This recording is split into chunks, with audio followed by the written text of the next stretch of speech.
We are here for Wild Card Weekend. It is going to be a great weekend. 6 matchups, and today we're going to be talking about the most important one of all, the Packers versus the Eagles. And you're going to hear some things that are going to shock you today, but it's all true. It's what's going to happen. Let me know what you think down in the comments below, and let's get to it. The Green Bay Packers are set to take on the Philadelphia Eagles with seemingly no momentum. No momentum. They have lost. They're just bad. They're just a bad team. That's just all I've been hearing. And yes, they lost the Vikings by 2. By 2. Yes, they got beat down, but they lost to them by 2. Yes, they lost the Bears. Again, came down in the last second. Caleb Williams flopped, and there was no horsepower penalty. None at all. That should not have been called. The game should have been over right there. But the Packers have a legitimate shot to beat the Eagles this week. And you can write it down here. I think the Packers will beat the Eagles. And yes, you're probably laughing at me. Probably laughing at me already. It's like, oh, the Packers. Oh, they're just going to get beat so bad. Oh, the Eagles are so much better. It's like, they're really not. They're really not that much better of a team. Yes, they played better this year, but they've had their fair share of bad losses as well. So it's not like the Eagles are just this overwhelming juggernaut that cannot be defeated. The Packers can beat them, and I think there's a really good chance for them to beat them. Starting with Jordan Love. Jordan Love just has to be efficient. He has to be able to throw downfield, especially like he was able to against the Eagles in Week 1 and the last couple games this season so far. Yes, he got injured, but he hurt his elbow, and I'm sure he'll be ready to go come Sunday night. And I think he's ready. He has the playoff experience. It's only a little bit, but he does have it. Yes, the Eagles have the playoff experience as well, but Jordan Love came into this exact position last year. Remember last year against the Cowboys? Packers were underdogs by like 7 points. And look what happened. They beat the Cowboys going away, and it was never close. Now, you're going to say, I know what people are going to say. The Cowboys are frauds. They always are. But yes, that may be true. But still, the betting market had the Cowboys winning by at least 7 points last year going into Dale. And I don't think the odds are that bad this year. I think it's like 4 or 5 right now. And the Packers are within the margin of error. They can absolutely win this game. And it all starts with Jordan Love. Second thing, Josh Jacobs. Josh Jacobs has been a rock all year long. He's been a horse. He's just been able to do it all. He can do everything. He's been consistent. He's stayed healthy. He's looked great. Yes, he's had a fumble here and there, but for the most part, he's been pretty solid at holding on to that rock. And as long as he's charging forward, the Packers have a chance. And you throw in Emmanuel Wilson and Chris Brooks in there, who are both decent backups that can interchange and come in to give Josh Jacobs a breather, but they have 3 decent running back, 1 really great running back, and 2 really good backups that can help carry the load as well. Receivers. Yes, Christian Watson is out for sure, and that is a big loss. But they still have a couple other good wide receivers as well. Romeo Doubs looks like he's practicing limited, so there's a good chance he's able to play this week. They still got Jayden Reed. Yes, I know he's had his fair share of drops this year. One of the most drop-worthy receiver this year, but he's been able to make some plays. And if he's able to get some of those end arounds that Matt LaFleur really likes to run, it should be good. Hopefully Malik Heath can get some snaps in there, because look what he did last week. He made some fantastic catches to keep the Packers in that game, even though they lost. And they got Tucker Kraft, who's a really good tight end, and he's gotten better as the year's gone along. Luke Musgrave looks to be good too. He had a really nice catch last week, and he's slowly been getting better in other places that a tight end needs to get going. The offensive line has been good for the most part. They held up for the most part against Minnesota. I mean, they gave up a couple sacks, but they did pretty well. They dominated the Bears last week. Yes, they gave up that 1 sack, or a couple sacks against Malik Willis, where Malik Willis just Kevin Byard just unblocked him and absolutely wrecked his shit. But the Packers can win this game. And secondly, their defense. Yes, this defense is nowhere near as talented as the defense that won the Packers, helped win the Packers the Super Bowl in 2010. Rashawn Gary, Lucas Van Ness are nowhere near the pass rushers we had back then. B.J. Raji, Clay Matthews. Edgerrin Cooper looks great. As long as he continues to progress, he could be a star in this league. Xavier McKinney, Pro Bowler. He's been able to get a lot of interceptions this year. Him getting one this week would be absolutely huge. A lot of guys just need to show up this week. Kenny Clark has not been there for most of the year. I mean, he's been playing, but he's just been kind of absent. Rashawn Gary's been absent for the most part, even though he did get a Pro Bowl nod, so that is cool to see. And the secondary, yes, they've gotten beat from time to time, but they just need to contain. They need to contain players. Now, we all know the Eagles are going to get theirs.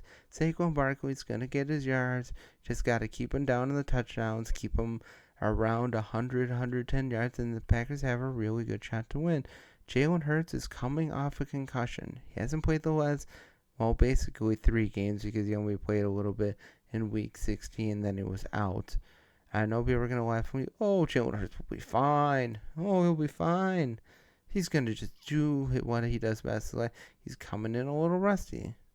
There's no guarantee that he's just going to be ready to go right from the first snap.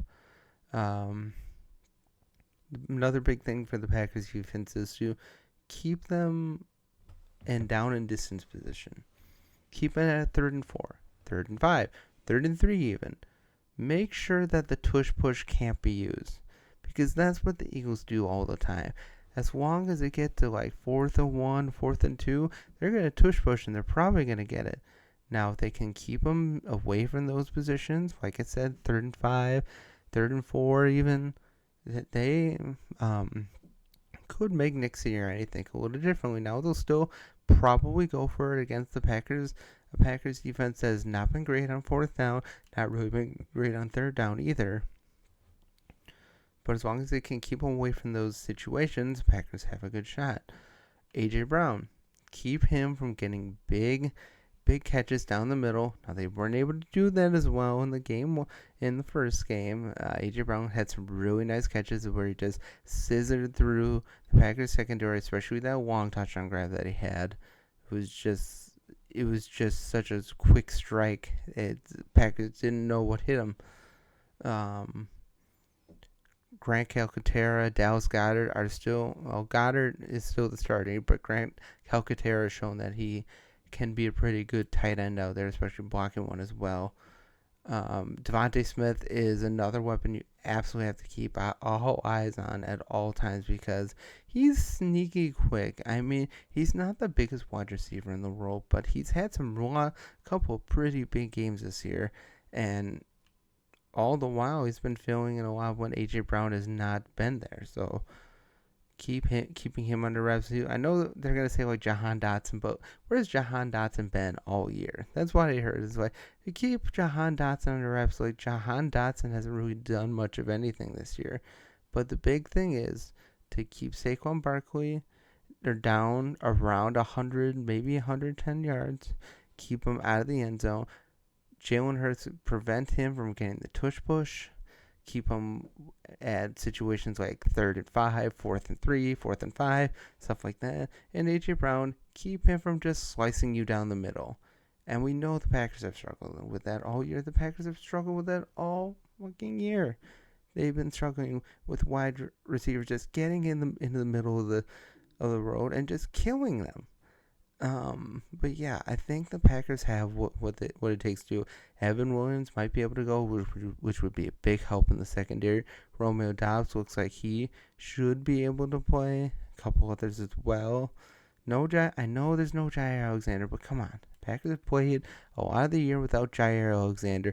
Their defense has been just fine. When you look deeper in the stats, the Packers have done really well against running backs. Their run defense has improved. Yes, they're still giving up big carries here and there, but what defense doesn't give up a big carry here and there? Come on, give them a shot. The Packers do have a shot to win this week. And for all you Eagles fans that I think they're just going to win going away, how many times have we seen the Eagles absolutely disappoint in the playoffs? Nick Sirianni is not the greatest coach in the world, and you could very well do another Nick Sirianni thing and make a dumb play call, make a dumb timeout, which he's done at times, and just, bad play calling. I think Nick Sirianni and Matt LaFleur are pretty competently close to each other in terms of just overall coaching style. It just they're both very similar, and both have been known to, and prone to making big mistakes. It's all about making the right calls in the right time. And Matt LaFleur, just stay to your game plan, but be able to do adjust. We know he hasn't been able to do that all year. We know he's struggled at times with time management, especially. Just when you have the win, run as much clock off as you can, get that clock down, keep it moving. And the biggest thing for the Packers this week, offensively, is to keep sustained drives. Keep that offense off. Keep that offense off the field as much as possible, and just score. You have to be able to score at the end of the position. If you can do what you did last year against Dallas, you're going to win. You're going to win. Because as good as the Eagles have been, they have been known to give up points this year. The Packers need to score at least 30 points. We've seen in Eagles games where they win, they give up around 16 to 17 points. And when they lose, it's over 30. So the Packers have to score 30 this week to win. And if the Packers give up like over 30, it's probably going to be a hard chance for them to win. But they have all the pieces they need to win. They have good defensive players that can step up. They just need to step up. And maybe a few more balls go the Packers' way this time, and they win. Because, yes, they've lost a couple games this year. But against the best competition, they've kept it close. They've lost by 2 to the Vikings twice.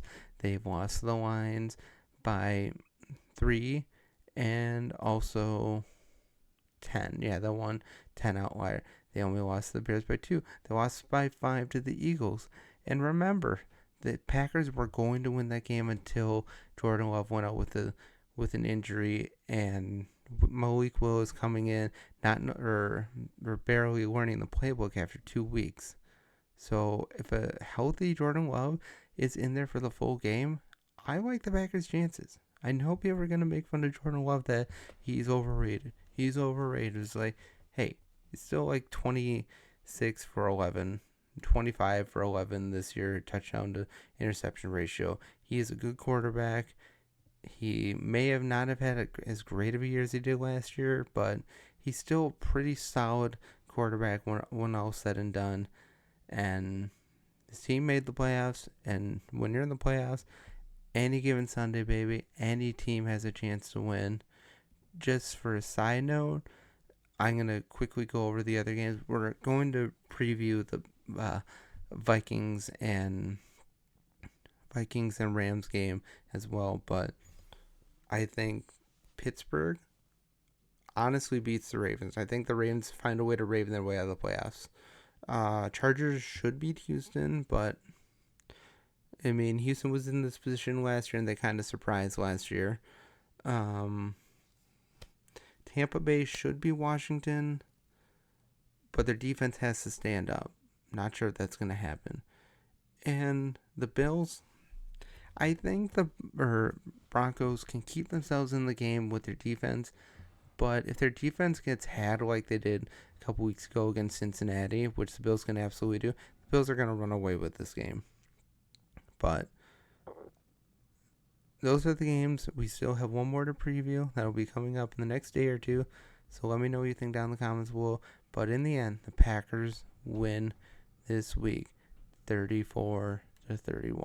You heard it here. Packers win. Eagles go home crying. And then on Monday, all of Philadelphia will call for the head of Nick Sirianni. Let me know what you think down in the comments below. Otherwise, have a great day. And as always, God bless.